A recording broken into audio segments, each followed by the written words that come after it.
আপনি মাজারে বিশ্বাস নাই করতে পারেন, কেউ বিশ্বাস জোর করে আপনাকে বিশ্বাস করাইতে পারবে না। আপনি যদি বিশ্বাস না করেন, কেউ জোর করার কোনো এখতিয়ার নাই। একই সাথে সাথে যে মাজারে বিশ্বাস করে তাকে আঘাত করার আপনার কোনো এখতিয়ার নাই। মাজারে কোনো আক্রমণ করার কোনো এখতিয়ার আপনার নাই। আপনার যদি অপছন্দ হয়, আপনি প্রয়োজনে যাবেন না, কিন্তু আরেকজন মাজারে যদি যায় বা মাজার ভাঙার এখতিয়ার আপনাদের কারো নাই।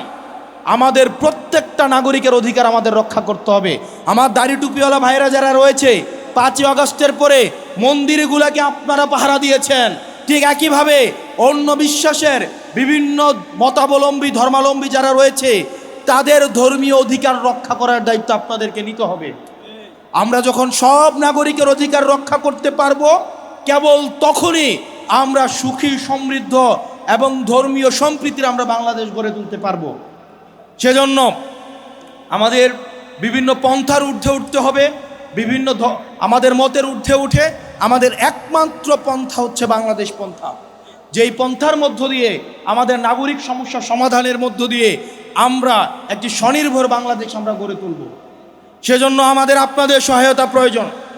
আপনারা যারা আছেন, মনে রাখতে হবে এনসিপি আপনাদের দল, এবং এনসিপি আপনাদের এমন একটা দল যেই দলের সমালোচনা করলে কেউ বাসা থেকে এসে তুলে নিয়ে যায় না।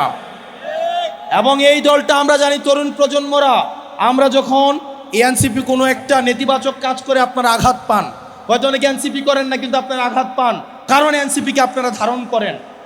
এবং যারা এনসিপি করে বা না করে, প্রত্যেকটা মানুষ এনসিপিকে ধারণ করে। বিশেষ করে আমার মায়েরা, বিশেষ করে আমার বোনেরা, বিশেষ করে তরুণ প্রজন্মরা, প্রত্যেকটা ঘরে ঘরে এনসিপির দাওয়াত পৌঁছে গেছে। আপনি দেখবেন প্রত্যেকটা ঘরের সংখ্যালঘু এখন হচ্ছে যারা মুরব্বী আছে, তারা দেখবেন এনসিপির বিরুদ্ধে একটা কথা বললেই ওই বাসার যে মহিলা থাকে উনি গিয়া ধরে এই পোলাপাইনের বিরুদ্ধে কথা বলতেছে কেন, বলে কিনা? ঠিক একইভাবে দেখবেন আগে বাপ পোলারে বুঝাইতো, এখন পোলা বাপরে বুঝায় কেন এনসিপিতে আসা উচিত। যেই ঘরের মা এবং ছেলে এবং মেয়ে এনসিপিতে চলে আসছে, সেই ঘরের বাপ এবং দাদা অটোমেটিক এনসিপিতে আসতে বাধ্য। অথবা ওরাও আছে কিন্তু শরমে হয়তো বলে না। আমরা আপনাদের দুঃখটা বুঝি। ভোটের আগে মায়েরা হাজব্যান্ডদেরকে ব্ল্যাকমেল করেছে, যদি শাপলা কলিতে ভোট না দাও ভাত বন্ধ। ছেলেমেয়েরা বাপ মাকে ব্ল্যাকমেল করেছে, যদি শাপলা কলিতে ভোট না দাও তোমাদের সাথে কথা বন্ধ। আমাদের এই গণজোয়ার প্রত্যেকটা ঘরে ঘরে পৌঁছে গেছে, প্রত্যেকটা স্কুলে স্কুলে পৌঁছে গেছে। প্রত্যেকটা স্কুল শিক্ষার্থী, প্রত্যেকটা কলেজ শিক্ষার্থী, তারুণ্যের জোয়ার যাদের রয়েছে, যারা মেরুদণ্ড বিক্রি করে দেয় নাই, যারা মগজ বিক্রি করে দেয় নাই, প্রত্যেকটা মানুষ এনসিপিকে ধারণ করে। আমরা আপনাদের এই যে আস্থা ধারণ করে আমরা এগিয়ে যাব। সারা বাংলাদেশে কোনো মার্কা আছে? সারা বাংলাদেশে কোনো মার্কা আছে? আমরা হাদি ভাইয়ের বিচার নিশ্চিত করব। আগে আপনারা জানেন 2001-06 সালে যখন বিএনপি সরকার ক্ষমতায় ছিল, তখন একটা কথা প্রচলিত ছিল যে আমরা তো কারেন্ট বলে থাকি, কারেন্ট তো যায় না, মাঝে মাঝে আসে। তো আলহামদুলিল্লাহ আমাদের মাননীয় প্রধানমন্ত্রী জনাব তারেক রহমান আমাদেরকে সেই জমানায় আবার ফেরত নিতে চাচ্ছেন কি না আমাদের কাছে ঠিক পরিষ্কার না। এখন এই বিষয়ে খুব অল্প কয়েকটা কথা বলি।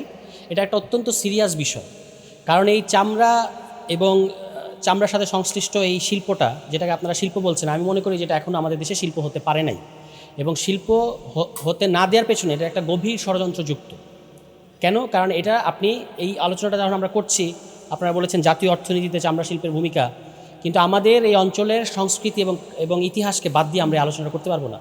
আমরা কিন্তু 47-এর আজাদি, 71-এর মুক্তিযুদ্ধের মধ্য দিয়ে যে ভূখণ্ডটা পেলাম এবং একটা স্বাধীন রাষ্ট্র হয়েছি, এই পাওয়ার মধ্য দিয়ে কিন্তু এই যেটা আমাদের একটু আগে সম্মানিত একজন বক্তা বললেন যে এখানে কাঁচামালের কোনো অভাব নাই, এই শিল্পের জন্য যেটা কাঁচামাল প্রয়োজন সেটার কোনো অভাব নেই। এটা আমরা কি, এবং এই কাঁচামালের যে অভাব নাই, এই অভাব না থাকার পেছনে আমাদের সরকারেরগুলোর কোনো ভূমিকা নাই। এটা এমনিতেই প্রাকৃতিকভাবে আমাদের এখানে কাঁচামালের কোনো অভাব নাই, কারণ এখানে গরুর কোনো অভাব নেই। এবং এই যে আমাদের দেশে প্রচুর পরিমাণে গরু আছে, এবং আমরা গরু জবাই করতে গেলে আমাদেরকে পিটিয়ে মারা হয় না, এটা কিন্তু আমরা লড়াই করে রক্ত দিয়ে অর্জন করেছি।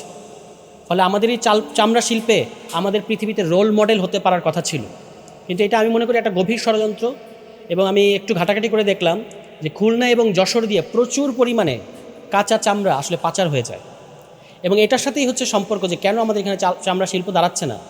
যে আমাদের পার্শ্ববর্তী দেশ ভারতে, যেখানে মানে পিটিয়ে মেরে ফেলা হয় গরুর মাংস ভক্ষণ করার কারণে কিংবা গরু জবাই করার কারণে, সেই দেশে ওই যে যেটাকে আপনারা বলেন যে এলডাব্লিউজি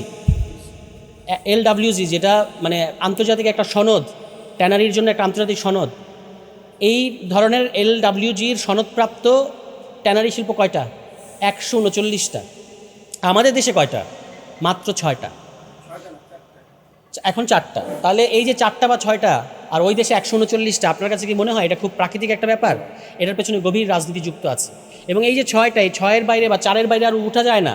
এটার সাথে আমাদের দেশের প্রো ইন্ডিয়ান যারা ব্যবসায়ী আছে, যে সরকারগুলো আছে, তাদের একটা আতাত থাকাটা অস্বাভাবিক কিছু না। তারাই চায় না আমাদের দেশে চামড়া শিল্পটা মানে আরও সমৃদ্ধি অর্জন করুক এবং এর মধ্য দিয়ে আমাদের আলেমোলামারা অর্থনৈতিকভাবে স্বাবলম্বী হয়ে উঠুক, এটা তারা চায় না। এই কারণেই এইখানে চামড়া শিল্পের যে এখন নাকি 200-300 টাকায় চামড়া বিক্রি হয়, কাঁচা চামড়া। এটা ভাবা যায় যে দেশে আমরা চামড়ার জুতা কিনি হাজার হাজার টাকা দিয়ে, চামড়াজাত পণ্য কিনি হাজার হাজার টাকা দিয়ে, সেই দেশে কাঁচা চামড়ার দাম নাই। এবং এইটা হলো আপনি পাট শিল্পকে এখানে যেভাবে ধ্বংস করা হয়েছে, একইভাবে চামড়া শিল্পকেও একইভাবে ধ্বংস করা হয়েছে। পাট শিল্প আমাদের দেশে আমরা কাঁচা পাট রপ্তানি করি, কিন্তু এখানে পাট শিল্প নাই, সমস্ত কারখানাগুলোকে বন্ধ করে দেওয়া হয়েছে। একইভাবে আমরা কাঁচা পাট, কাঁচা চামড়া ভারতে পাচার হচ্ছে, চীন হচ্ছে নামমাত্র মূল্যে কিনে নিয়ে যাচ্ছে, কিন্তু আমরা বিশ্ববাজারে ঢুকতে পারছি না। এবং এটার সাথে এই যে আমি বললাম যে একটা ভূরাজনৈতিক ষড়যন্ত্র, এটাকে কিন্তু বাদ দিয়ে আমরা আলোচনাটা করতে পারবো না। ফলে আপনাদের এই 5টা দাবির সাথে আমি সম্পূর্ণ একমত। শুধু একটু একটা মন্তব্য করতে চাই যে আপনারা বলছেন লেদার কলেজ, আমি মনে করি এখানে একটা লেদার বিশ্ববিদ্যালয় থাকা উচিত।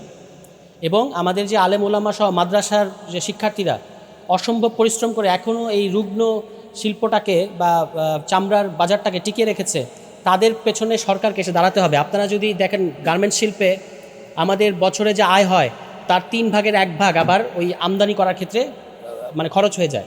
তুলা আমদানি সহ অন্যান্য জিনিসপত্র আমদানি করতে, কাঁচামাল আমদানিতে যা আপনি আয় করেন তার 1 ভাগ ব্যয় হয়ে যায়। তাহলে যে শিল্পটা আমদানি নির্ভর, সেই শিল্পকে যদি আপনি এত প্রণোদনা দেন, তাহলে যে শিল্পের, আমাদের এই চামড়া শিল্পের ইয়ের কিন্তু কোনো দরকার নাই, কাঁচামাল কিন্তু এখানে মানে কাঁচামালের কোনো অভাব নাই, সেই শিল্পের এই অবস্থা থাকবে কেন? এই অবস্থা থাকতে পারে না। আপনাদের 5 দফা দাবির সাথে আমি সংহতি জানালাম এবং লেদার ফাউন্ডেশন সামনে আলোচনাটা আরও এগিয়ে নেবে। আমি একমত যে এটা শুধুমাত্র ঈদের মৌসুমের আলাপ হলে চলবে না।